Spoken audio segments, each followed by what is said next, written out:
para que nosotros podamos subir el video. Algunos me consultaban de cuándo se suben lo que son las clases.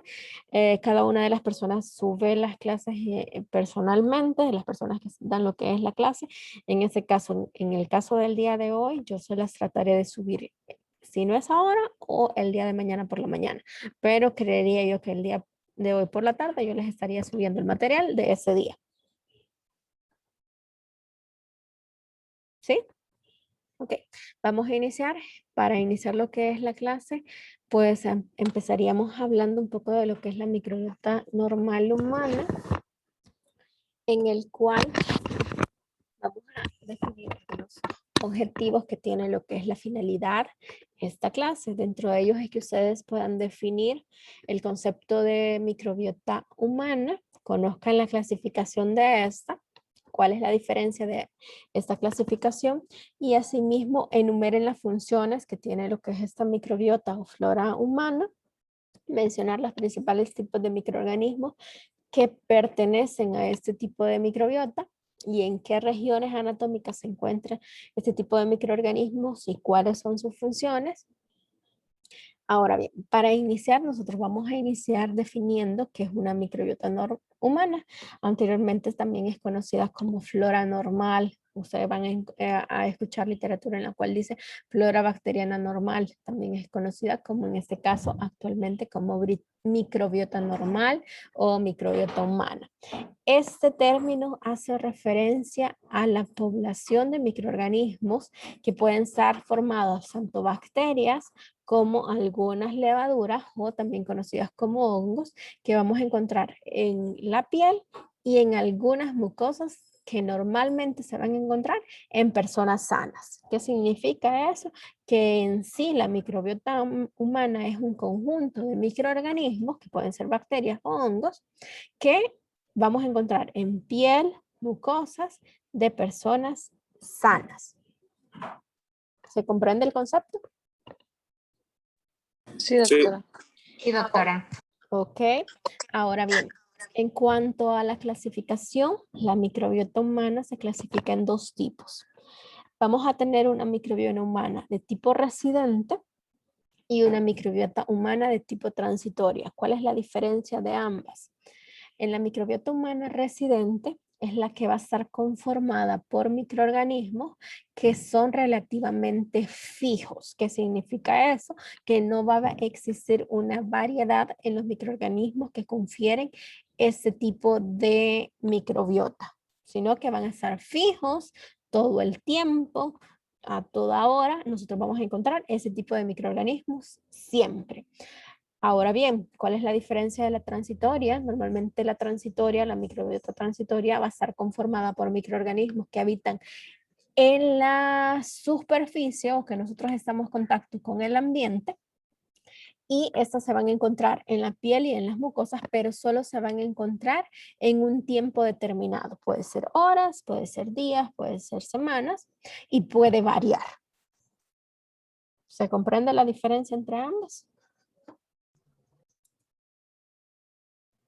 Sí, se comprende. Sí.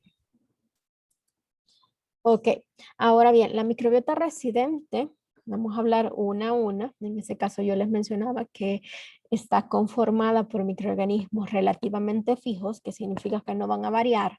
Existen algunos factores que más adelante nosotros vamos a ver que permiten la variedad de ese tipo de microorganismos en cuanto a cantidad, si incrementa o disminuye.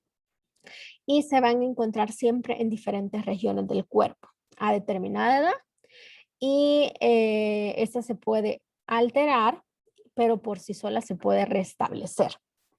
Dentro de los factores que aumentan lo que es la proliferación, cuando yo me refiero a proliferación, es que aumenta la cantidad de microorganismos que conforman esta flora o esta microbiota.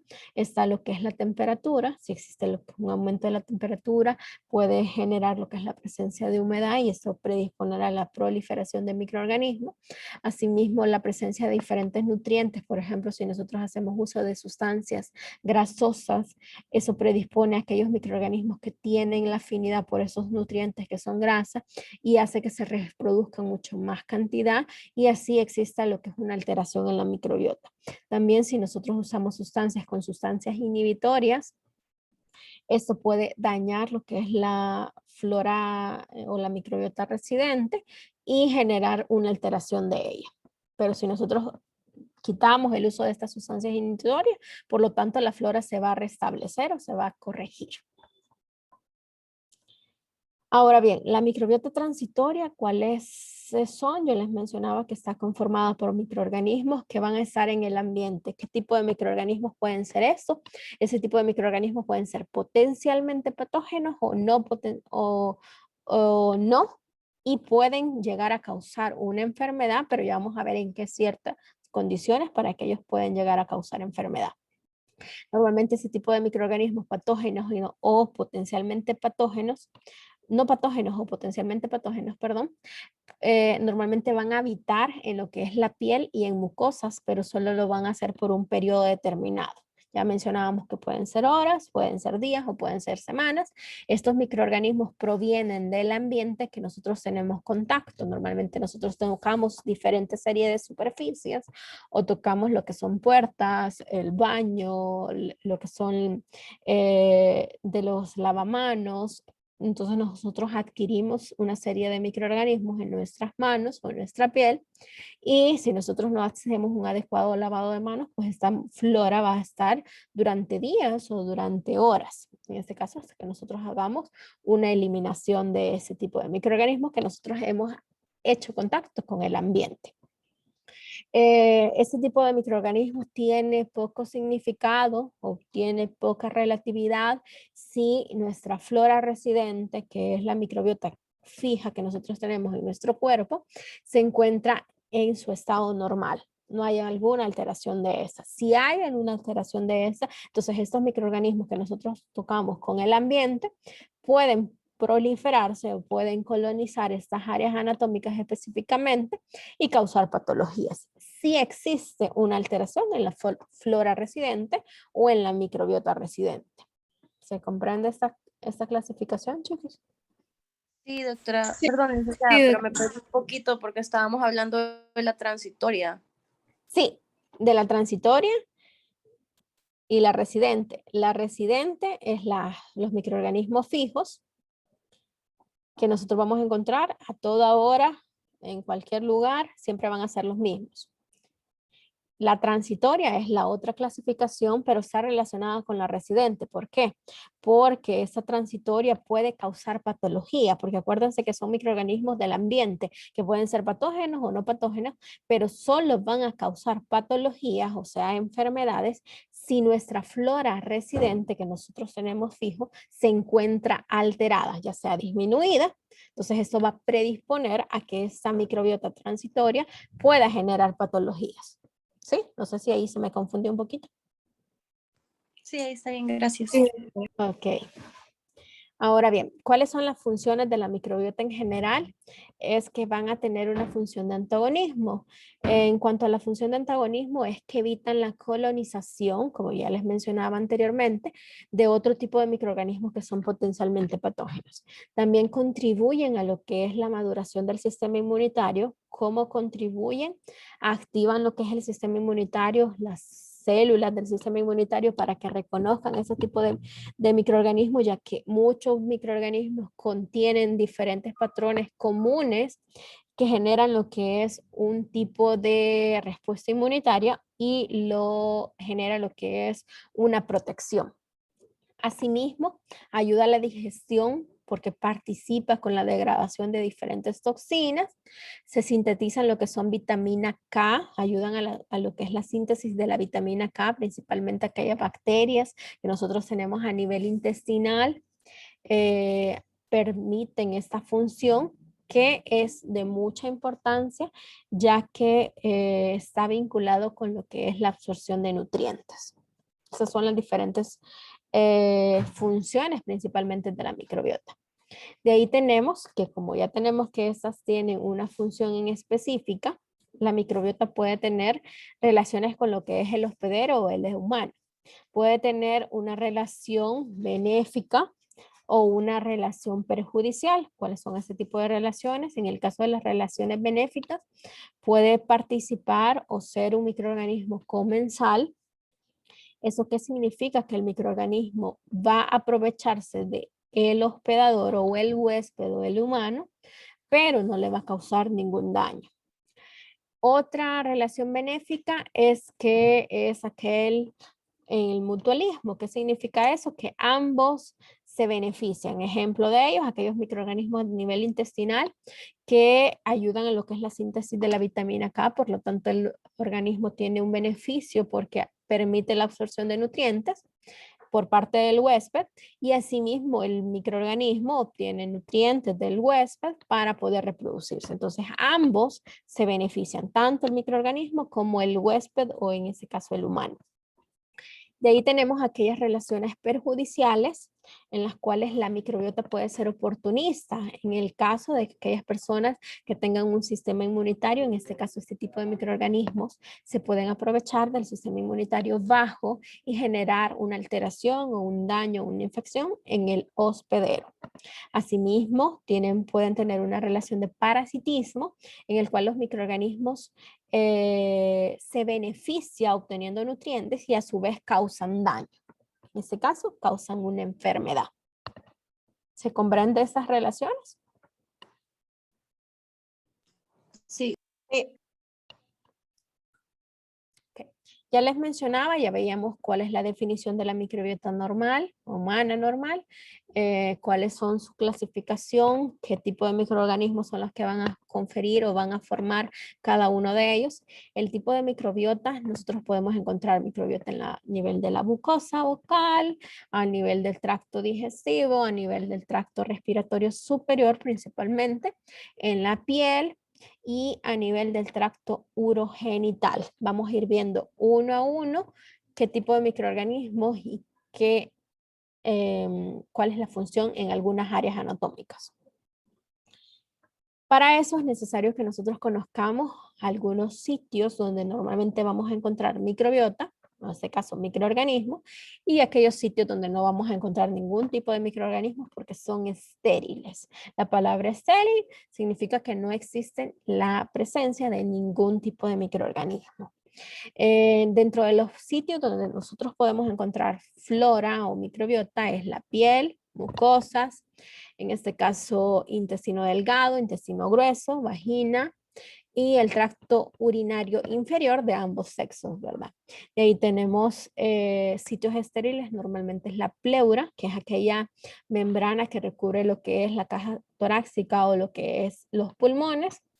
Asimismo, las meninges, que recubre lo que es el sistema nervioso central, el pericardio, que es una membrana que recubre lo que es el corazón, el peritoneo, que recubre lo que es la área anatómica de lo que es la cavidad abdominal, el útero y el sistema circulatorio son órganos estériles, en este caso, sistemas de órganos estériles.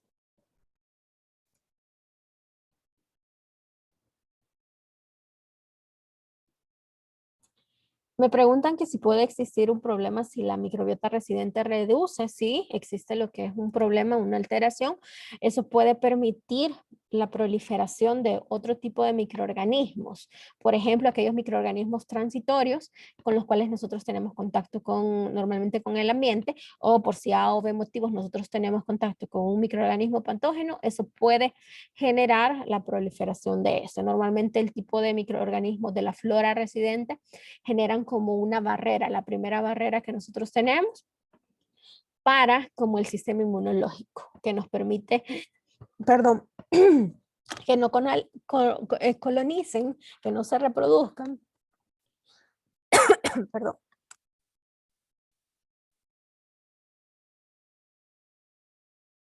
que no se reproduzcan y así no generen patologías.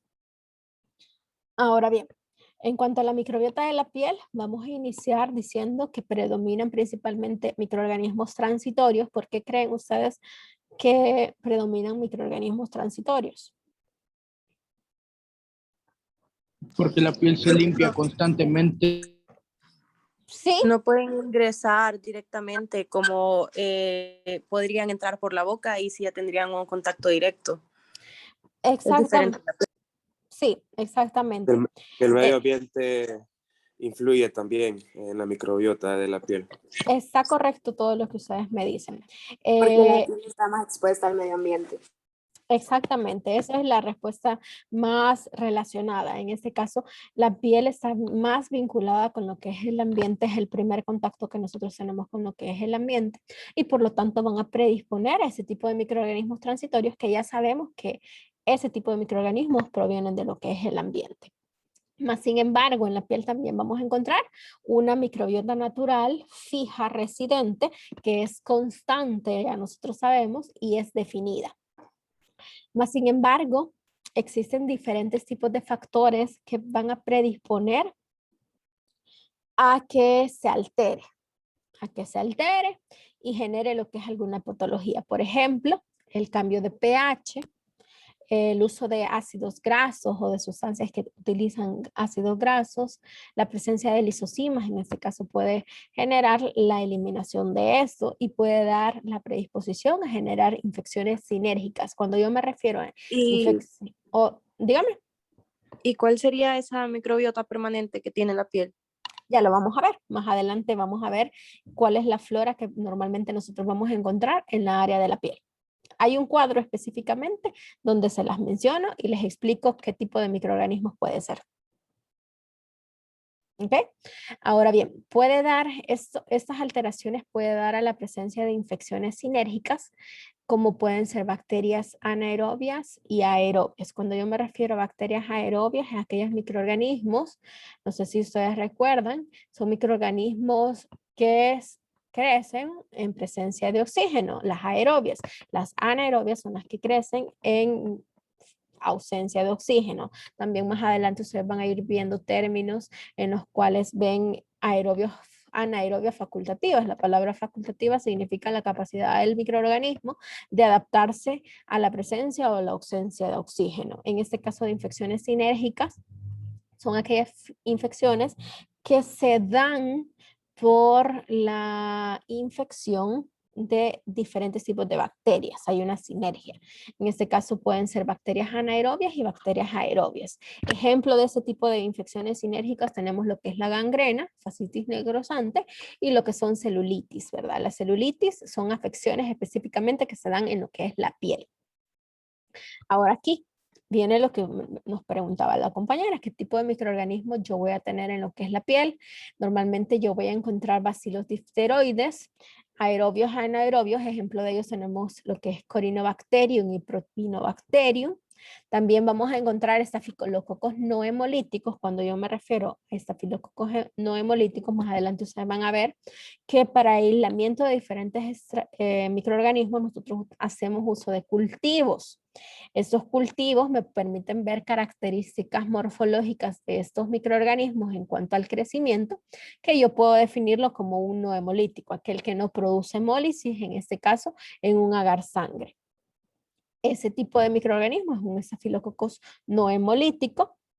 Aerobio y no aerobio, de ejemplo de ellos tenemos lo que es Staphylococcus epidermidis y Staphylococcus aureus.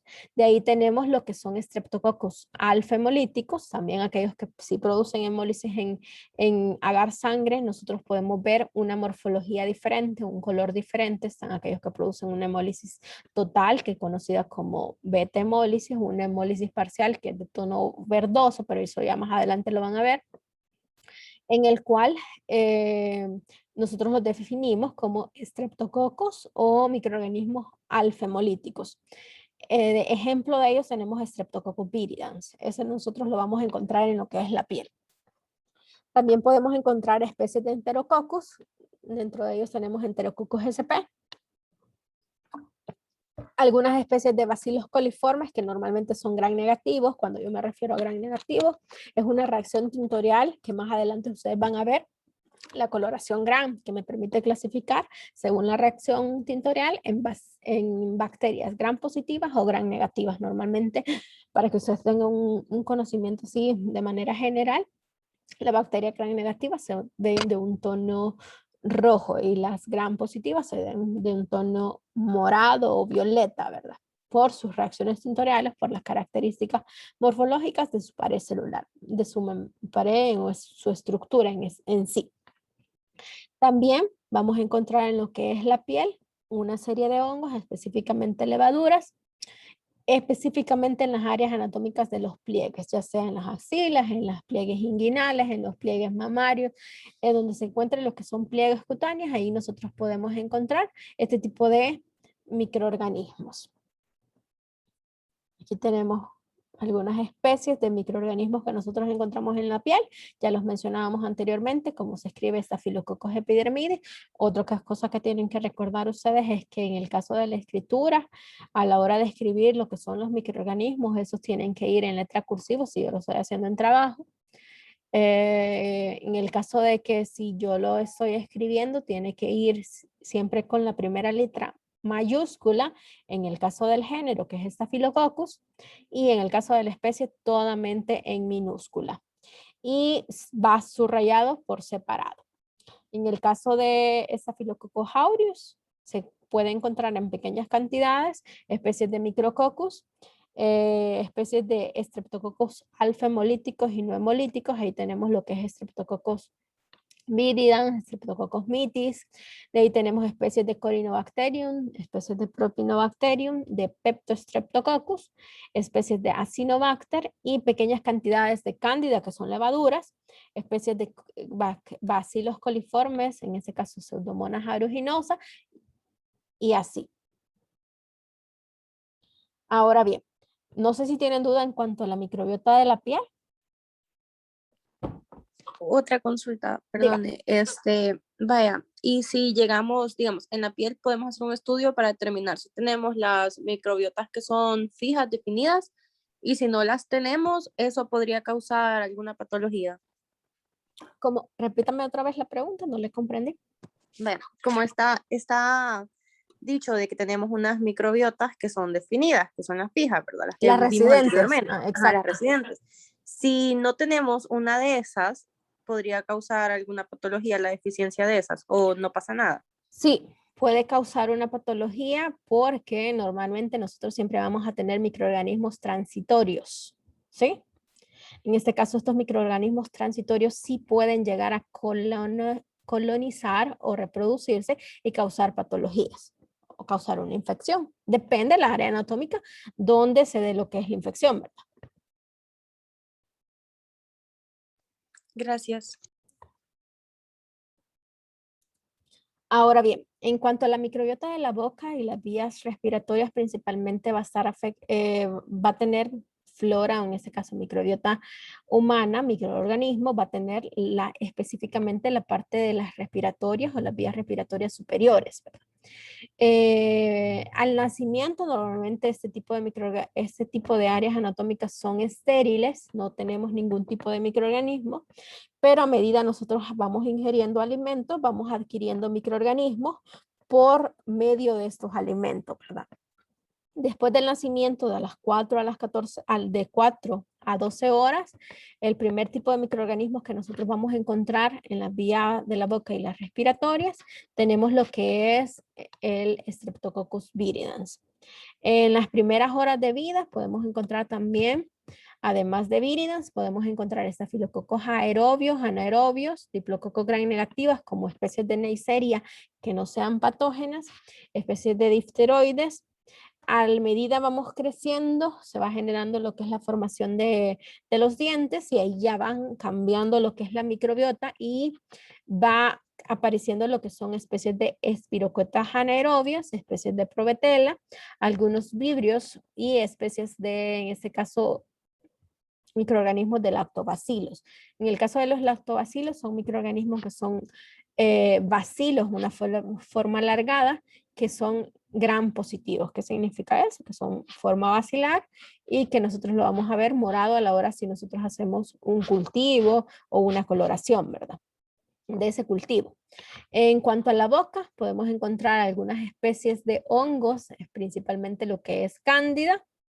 En la faringe y en las vías respiratorias superiores, como es la faringe, la laringe y lo que es la tráquea, encontramos especies de streptococos no hemolíticos y alfa hemolíticos. Cuidado con el micrófono, porfa, chicos. Especies de Neisseria, especies de estafilococos, que ya veíamos, estafilococos aureus, especies de difteroides y en este caso de los bronquios existen las mismas cantidades, los mismos tipos de microorganismos, pero en pocas cantidades, en mínima cantidad existen lo que son los bronquios. En los bronquiolos y los alvéolos son estructuras específicamente estériles. Al existir este tipo de microorganismos en estas vías respiratorias puede dar la infección o el aparecimiento de serie de infecciones y normalmente, ya sea en las infecciones de boca o en las respiratorias, normalmente están causadas por microorganismos anaerobios. En este caso son microorganismos que se reproducen o permiten el crecimiento en ausencia de oxígeno. De ahí tenemos aquellas infecciones periodontales, se pueden dar lo que es la formación de abscesos bucales, la presencia de sinusitis. Algunas de las especies que están relacionadas con estas enfermedades son Probetella, Fusobacterium y los Peptostreptococcus. Aquellas enfermedades relacionadas con la boca, con las caries, tenemos los Streptococcus mutans, es principalmente el microorganismo relacionado con esta enfermedad. En cuanto a la microbiota normal del intestino, nosotros mencionábamos algunos de los beneficios de que exista lo que es esta microbiota. Y normalmente el microbiota al nacer es estéril. A medida que nosotros vamos adquiriendo alimentos, vamos obteniendo lo que son diferentes microorganismos del alimento. Y en el caso de los niños que se alimentan con leche materna, radica o predispone, en este caso, hay más cantidad de Streptococcus y lactobacilos. Lactobacilos tienen una característica que resiste la presencia de un pH ácido, en este caso un pH de 5, que normalmente se genera por la formación, en este caso por la fermentación de lo que son carbohidratos obtenidos de los alimentos y generan lo que es la presencia de esta acidez o este pH ácido. Asimismo, cuando ya los niños son alimentados con leche que no es materna, sino que de pacha, la flora va a cambiar un poco y se neutraliza lo que es el pH, disminuye lo que es la cantidad de lo que es los lactobacilos porque no existe lo que es un pH tan ácido y existe lo que es una flora variada, ¿verdad? En el intestino superior existe lo que es la presencia de lactobacilos y enterococos y en un colon adulto sano, normalmente lo que va a predisponer es del 96 al 99% bacterioides, en especial bacterioides frágiles, Fusobacterium, Clostridium, en este caso Clostridium perfringens, especies de cocos anaerobios gram positivos, como pueden ser los Peptostreptococcus. De ahí tenemos anaerobios facultativos del 1 al 4% son bacterias coliformes gram negativas. También tenemos Enterococcus, Proteus, Pseudomonas, Lactobacillus siempre, y algunas especies de hongos como pueden ser Cándida. Tengo una duda. Dígame. Con respecto a los recién nacidos, cuando se les da fórmula, ¿por qué se embotan y por qué les duele el estomaguito? Ahí dependería de las causas, ¿verdad? Podría ser que la persona, en este caso el recién nacido, sea intolerante a ese tipo de, hay personas que son intolerantes a ese tipo de leche y normalmente, o en este caso la lactosa, ¿verdad? No predisponer o puede ser precisamente por la presencia de lo que son este tipo de flora. Normalmente a los niños les dejan leches especiales específicamente, ¿verdad? Y van cambiando leche, viendo de las leches mucho más específicas que no le causan lo que es una irritación. No sé si eso contesta su pregunta. Sí, me la contestó, pero le preguntaba esto porque hubo un materno infantil, me dijo de que a un recién nacido no se le debería dar fórmula porque se le afecta la microbiota a la hora que se le empieza a desarrollar. Entonces, por eso es que me entró la duda de Sí, porque por qué. acuérdese de que en este caso mencionamos que al iniciar al recién nacido el recién nacido obtiene lo que son lactobacilos y estreptococos que permiten lo que es un pH ácido.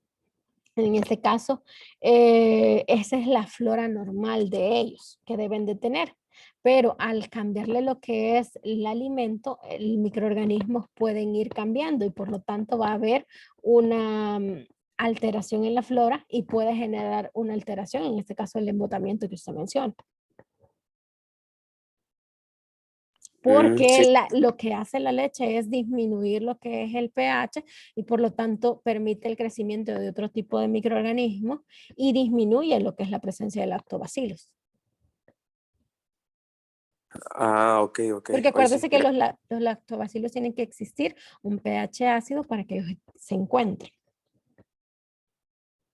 Ujú, sí, sí. Gracias. Ok. Ahora bien, ¿cuáles las funciones de esa microbiota que nosotros tenemos en la microbiota normal gastrointestinal? Una importancia principal es el pH, como mencionaba el compañero. El pH ácido inhibe, es una de las barreras que nosotros tenemos, porque ese pH ácido o esa acidez mantiene la cantidad de microorganismos al mínimo para que no se reproduzcan y no generen patologías. Asimismo, no todos los tipos de microorganismos pueden resistir a este pH ácido, por lo tanto no permite que se reproduzcan. Y nos protege la infección con algunos microorganismos que son entéricos y que pueden causar patologías a este nivel. Otra de las funciones es que ayuda a la síntesis de la vitamina K, que está vinculada principalmente con lo que es la absorción de nutrientes.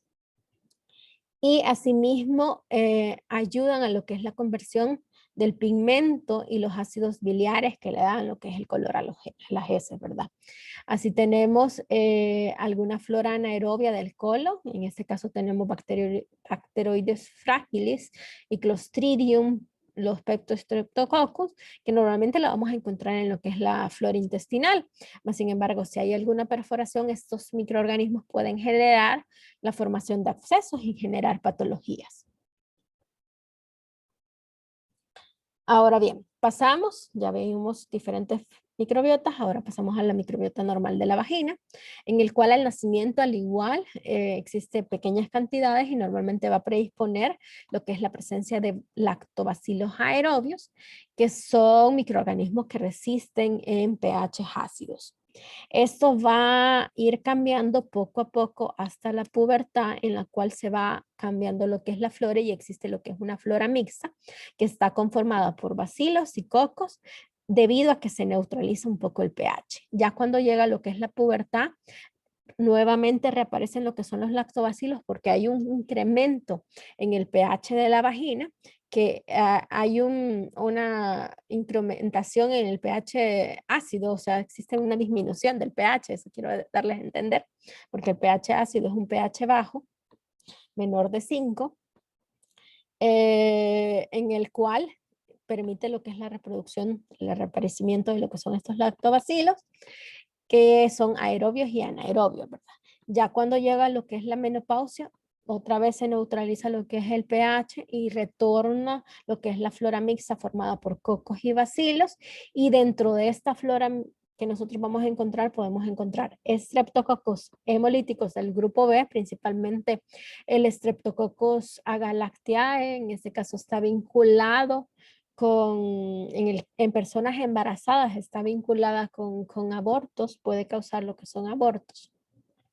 Los Peptostreptococcus, especies de Provetella, tenemos especies de Clostridium, Gardnerella, asimismo Ureplasma, Listeria o en este caso Mobiluncus. ¿Alguien levantó la mano? Hola, hola. No.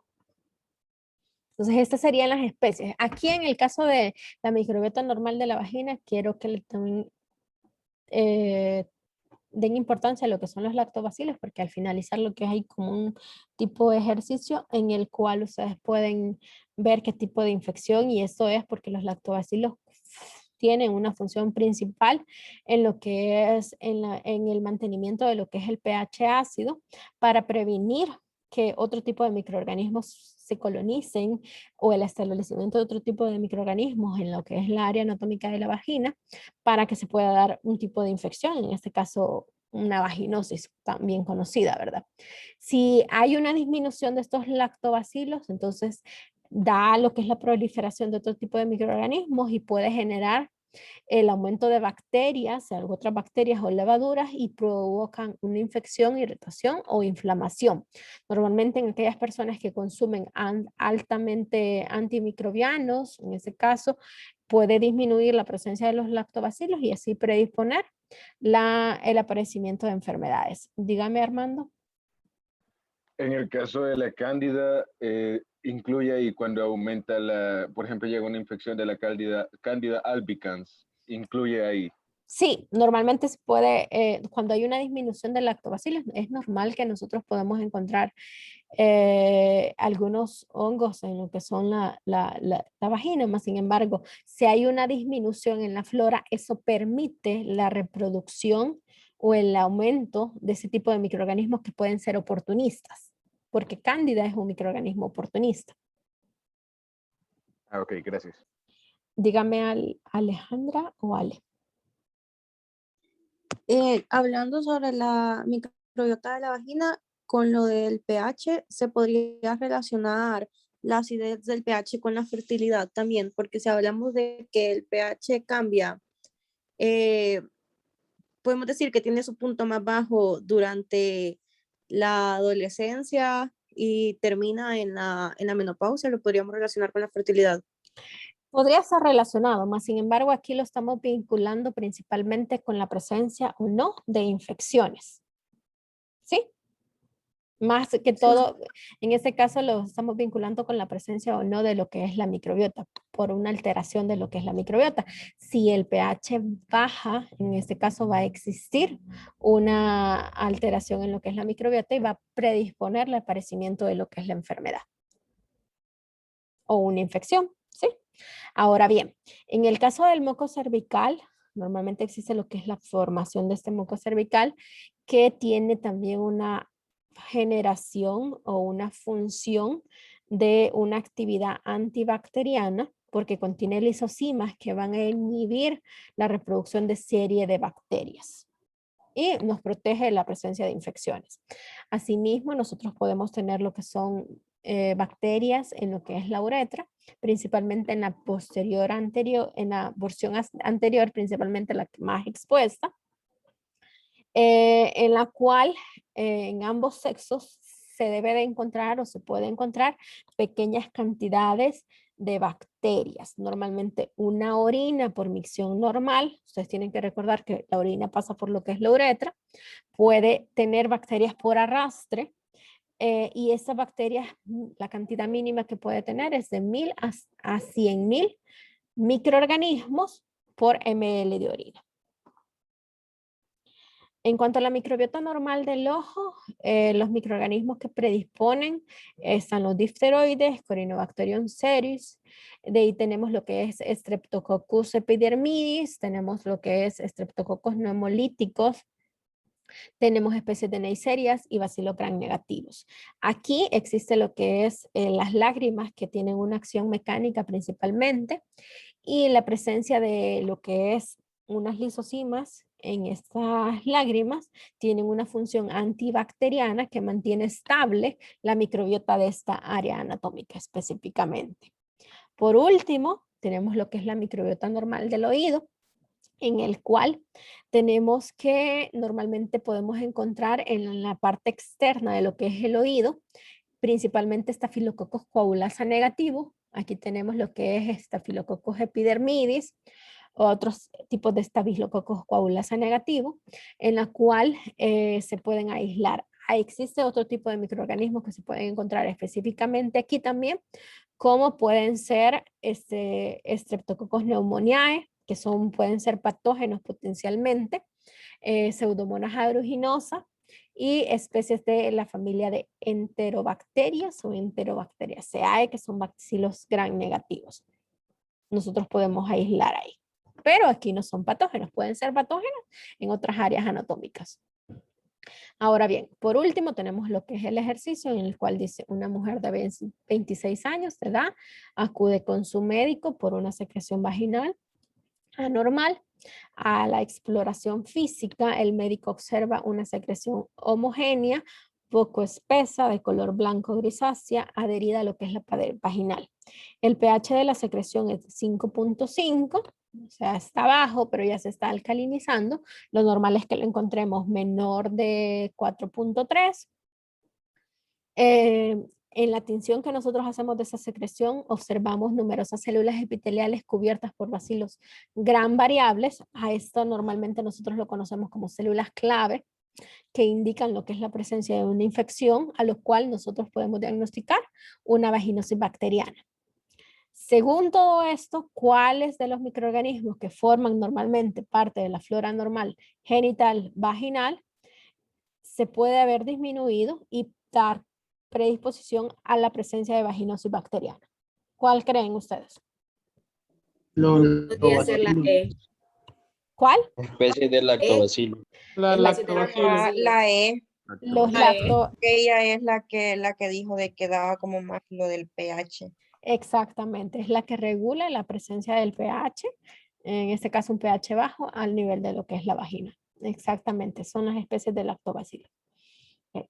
Entonces, esto sería todo, chicos. No sé si tienen dudas adicionales. Si ustedes tienen alguna duda adicional, también pueden hacer uso de lo que son los foros. Y nos quedaríamos hasta aquí. Posteriormente yo les estaría subiendo lo que es la presentación y lo que es el video. Gracias, licenciado. Bueno, que tengan una feliz tarde. Gracias. Muchas gracias. Ese licenciado. Gracias. Gracias. Gracias. Gracias. Gracias.